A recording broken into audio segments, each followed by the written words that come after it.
எல்லாருக்கும் வணக்கம்.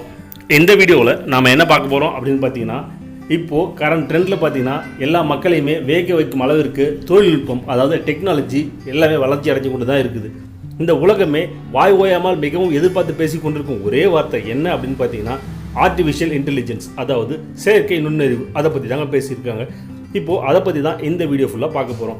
செயற்கை நுண்ணறிவு, அதாவது ஆர்டிஃபிஷியல் இன்டெலிஜென்ஸ்னால் என்ன அப்படின்றது தான் பார்க்க போகிறோம்.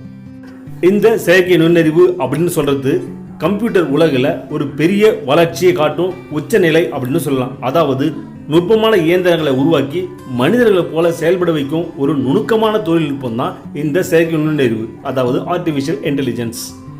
இந்த நிலைமைக்கு நாம் பார்த்தோம்னா அத்தகைய அறிவியல் ஆரம்ப நிலைகளை பயன்படுத்த துவங்கிவிட்டோம் அப்படின்னு சொல்லலாம்.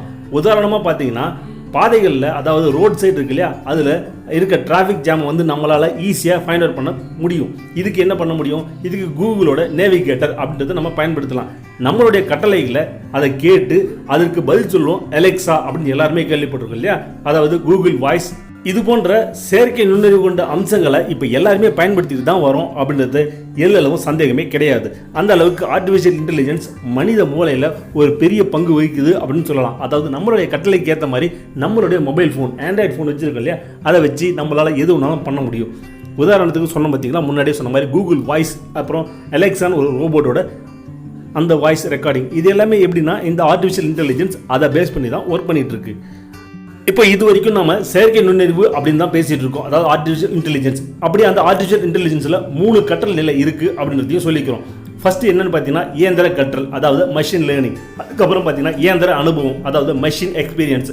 மூணாவதாக பார்த்தீங்கன்னா முடிவெடுக்கும் திறன், அதாவது டெசிஷன் பேஸ்டு ஆன் ஏஐ, அதாவது ஆர்டிஃபிஷியல் இன்டெலிஜென்ஸை டெசிஷன் எடுக்கிற மாதிரி ஒரு 3 கட்டளைகளை பேஸ் பண்ணி தான் இந்த ஆர்டிஃபிஷியல் இன்டெலிஜென்ஸை பர்ஃபார்ம் பண்ண முடியும். சரி, இது வரைக்கும் நம்ம என்ன டிஸ்கஸ் பண்ணோம் அப்படின்னு பார்த்தீங்கன்னா ஆர்டிஃபிஷியல் இன்டெலிஜென்ஸ்னா என்ன டிஸ்கஸ் பண்ணோம். இப்போ அதனுடைய அப்ளிகேஷன்ஸ், அதாவது உபயோகங்கள் எங்கே இருக்குது அப்படின்றது ஒரு சின்னதாக உங்களுக்கு ஒரு அவுட்லைன் கொடுத்துறோம்.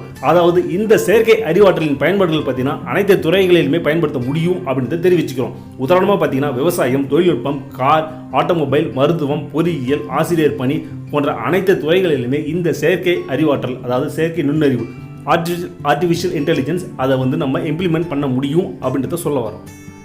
இப்போ இந்த ஆர்டிஃபிஷியல் இன்டெலிஜென்ஸோட நன்மைகள் என்னென்ன அப்படின்றத பார்ப்போம். அதுக்கப்புறம் தீமைகளும் இருக்கு, அதையும் பார்ப்போம். இப்போ நன்மைகளில் பார்த்தீங்கன்னா இந்த செயற்கை நுண்ணறிவு தவறுகளை குறைக்க உதவுது அப்படின்றத கண்டறிஞ்சிருக்காங்க. அது மட்டும் இல்லாமல் அதிக அளவு துல்லியமாக செயல்படுது அப்படின்னு சொல்றாங்க.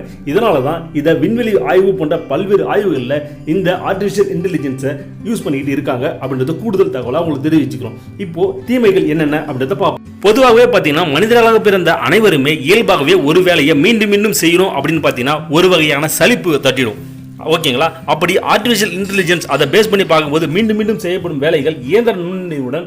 இப்போ இந்த ஆர்டிஃபிஷியல் இன்டெலிஜென்ஸை மருத்துவத்துறையில் எப்படி யூஸ் பண்ணுறாங்க அப்படின்றத பார்ப்போம். இப்போ மருத்துவத்துறையில் பார்த்தீங்கன்னா பெரும்பாலும் செயற்கை அறுவை சிகிச்சை சிமுலேட்டர்ஸ் சொல்கிறாங்க இல்லையா, அதை பேஸ் பண்ணி தான் எல்லாருமே அந்த ஆப்ரேஷன்ஸை மேற்கொள்கிறாங்க. இப்போ இது மூளையின் செயல்பாடுகளை உருவகப்படுத்தி நரம்பியல் கோளாறுகளை கண்டறிவதில் இந்த ஆர்டிஃபிஷியல் இன்டெலிஜென்ஸ் மேலும் அதிகமாக எல்லாருக்கும் உதவுது அப்படின்றத சொல்ல வரோம். இது மட்டும் இல்லாமல் மனநல நோயாளிகளுக்கு மன அழுத்தத்திலிருந்து விடுபட்டு சுறுசுறுப்பாக இருக்க உதவுவதில் இந்த ரோபோட்டிக்ஸ் பெரும்பாலும், அதாவது பெரும் பங்கு வகிக்குது அப்படின்றதும் ஒரு இன்ஃபர்மேஷனாக உங்களுக்கு கொடுத்துக்கிறோம். இந்த செயற்கை நுண்ணறிவு வேற எங்கெல்லாம் யூஸ் பண்றாங்க அப்படின்னு பார்த்தீங்கன்னா பிரபலமான பயன்பாடு, அதாவது கதிரியக்க அறுவை சிகிச்சை. இதில் அது மட்டும் இல்லாமல் லேசர் சிகிச்சையிலையும் இந்த ஆர்டிஃபிஷியல் இன்டெலிஜென்ஸை அதிகமாக யூஸ் பண்ணிட்டு இருக்காங்க. இதில் ஒன்று சொல்லணும் பார்த்தீங்கன்னா, ஏதாவது ஒரு கட்டியை ரிமூவ் பண்ணணும் அப்படின்னு பார்த்தீங்கன்னா அந்த கட்டியை மட்டும்தான் ரிமூவ் பண்ணணும். அதை சுற்றி இருக்க அந்த திசுக்களில் பார்த்தீங்கன்னா எந்த விதமான டேமேஜும் பண்ணாமல் அந்த கட்டியை மட்டும் ரிமூவ் பண்ணுறதுல இந்த ஆர்டிஃபிஷியல் இன்டெலிஜென்ஸ் எல்லாருக்குமே ஒரு பெரும் உபயோகமாக தான் இருக்குது அப்படின்னு சொல்ல வரோம். இது மட்டும் இல்லாமல் இயந்திரங்களுக்கு அடிக்கடி எந்த விதமான இடைவேளையும் தேவையில்லை, அதாவது ரெஸ்ட் கொடுக்குன்ற அவசியமே கிடையாது. ஸோ அது கண்டினியூஸாக ஒர்க் பண்ணணும். அதுக்கு வேண்டியது அந்த எனர்ஜி, அதாவது சார்ஜ் நம்ம கொடுத்தோம்னா ஆட்டோமேட்டிக்காக அது நம்ம சொல்ல வேண்டிய வேலை எல்லாமே ஈஸியாக செய்யும். இந்த வீடியோட நிறைய பகுதி நம்ம வந்துட்டாங்க. இந்த வீடியோவில் பார்த்த விஷயங்கள், அதாவது ஆர்டிஃபிஷியல் இன்டெலிஜென்ஸ் என்ன அப்படின்னு சொல்லியிருக்கோம். அதுக்கப்புறம் எங்கெல்லாம் யூஸ் பண்ணுறாங்க அப்படின்னு சொல்லியிருக்கோம். இதை பற்றி உங்களுக்கு வேறு ஏதாவது டவுட்ஸ் இருந்தால் அதை எங்களுடைய கமெண்ட் செக்ஷனில் போஸ்ட் பண்ணுங்கள். அதுக்குள்ள உரிய விளக்கத்தை எங்களுடைய அடுத்த வீடியோவில் போடுறோம். தேங்க்யூ.